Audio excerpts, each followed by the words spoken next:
music for Lagos. 102.3 Max FM. Welcome back. Right, Entertainment Street right here is lit, and we are delving straight into all the intriguing headlines that have been flying around with what's happening in that part of the world.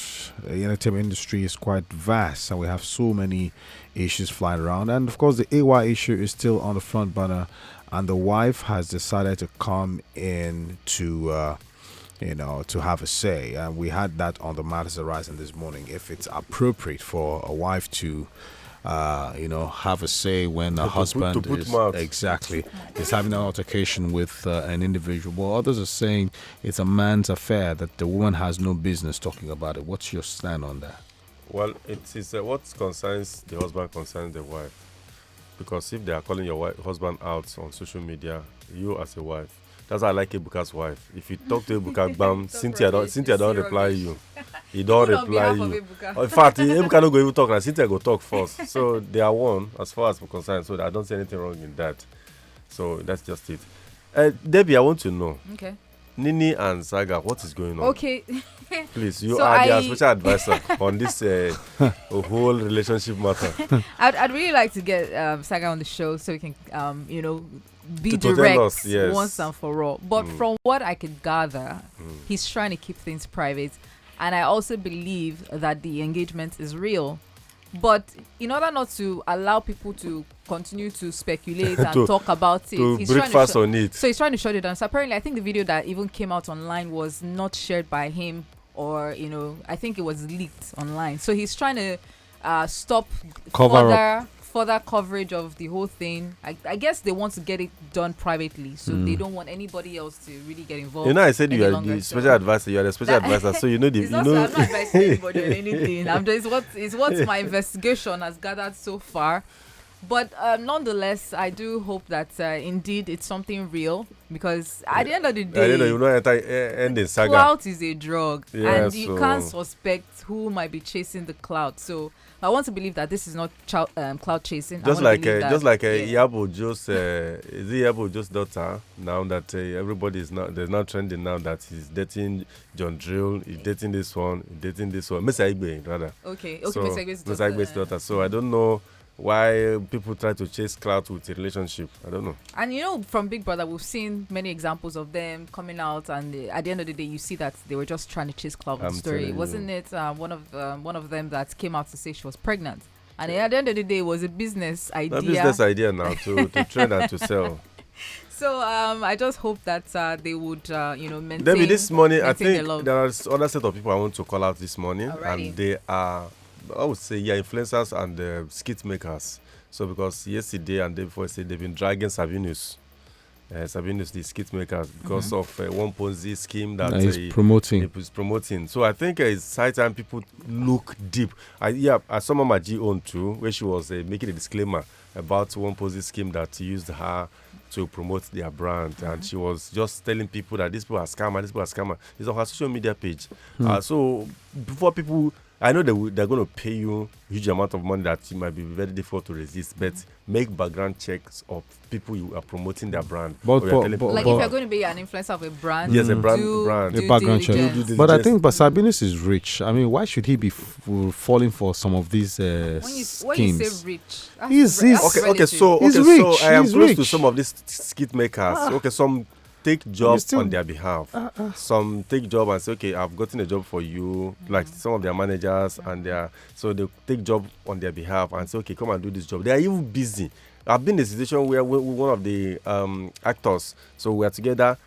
She did not actually look at the script given to her. She has never even read it. It was on set that she was reading the script and she was just asking, which role am I playing? So the script has been with her all through, and she has never opened because she has been busy from Liberia to Guinea to this to that. So some of them, they don't even know what's going to happen around them. So they just call them, okay, come and do this. They will just come. Money has been paid into your account. They will come and do it. So, but it's important they do background check, because these are the things. When you are influencing and telling people believe you.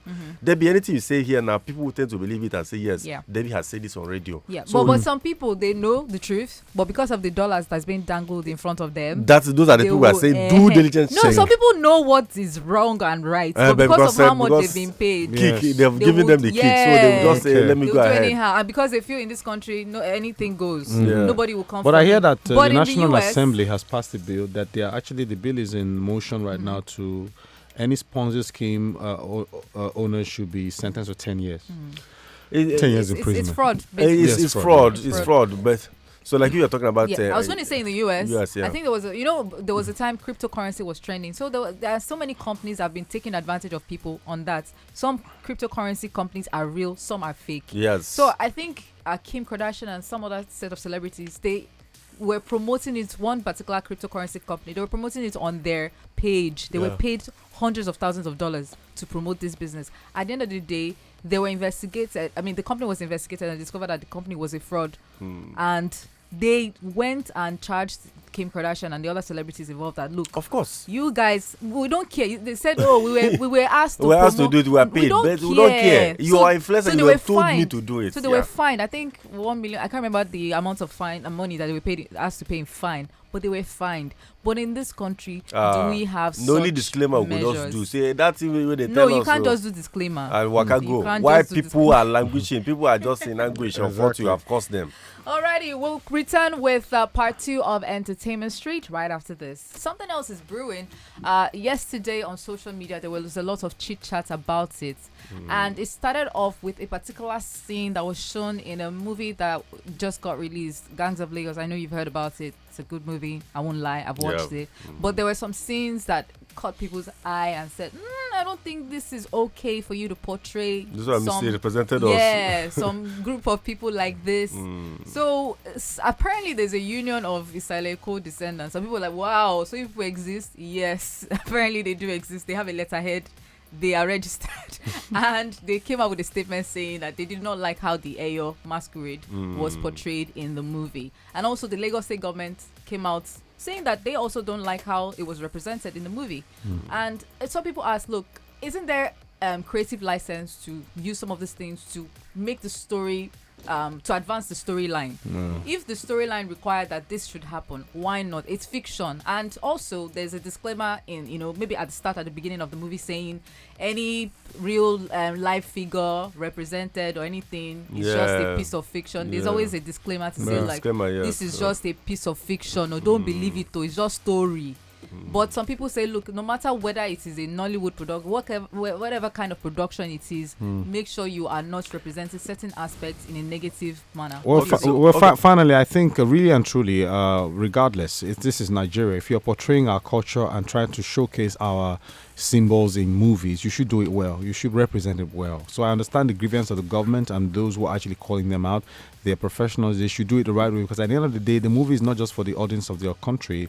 You're actually showcasing this to the outside world as well. So how they perceive you is very, very important. Okay, so yes, that takes me to when I went to Sierra Leone. So one of my friends in Sierra Leone, Kanayo was to come there too. So the guy said that he was saying that there's no how you want to tell him that Kanayo does not do sacrifice. That's not possible.